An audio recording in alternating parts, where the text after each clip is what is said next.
All right, look, I own a small business.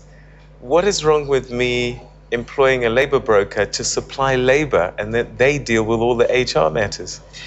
Well, I think it's not just as simple as HR. I think the big issue here is about the right of workers. If we could start very quickly from the Constitution, it says that every person has a right to fair labor practices.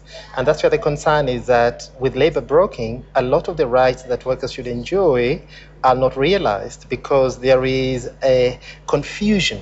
There is a lacuna there, kind of hole, between who is responsible for what rights for the worker. Is it the labor broker or is it the real employer? So isn't it an issue of just changing the legislation? I mean, the cause of getting entrepreneurs to stop their businesses of hiring people and hiring them out seems a bit extreme. Just fix the legislation, surely. No, actually. A legislative response will not solve the problem that we're facing. Actually, as we all know, law plays a catch-up game. Law is never ahead of the problem. The problem comes up and then Parliament or government responds and puts the law in place. But we do have the law. We have the Labor Relations Act, for example, which provides a whole range of rights that workers should enjoy. So if we say for now, let's just change a few clauses in the LRA and then we're going to see if workers will enjoy those rights, I don't think that will solve the problem. The problem is that the practice is so entrenched in our labor market that something much more than legislation needs to be done.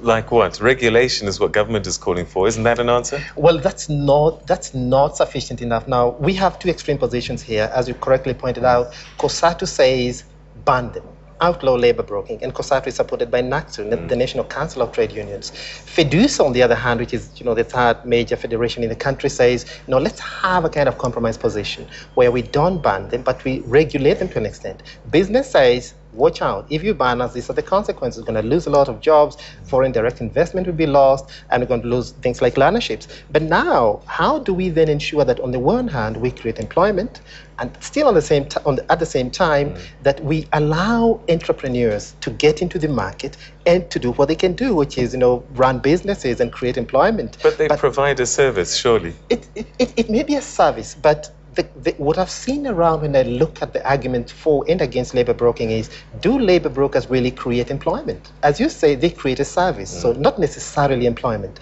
And that's probably their weakest point. They cannot demonstrate, and I'm yet to see any convincing argument around that, they cannot demonstrate that they create those jobs. What they do is that they are intermediaries. They intervene, come on board, and link the worker with the employer. Why does it work in other parts of the world?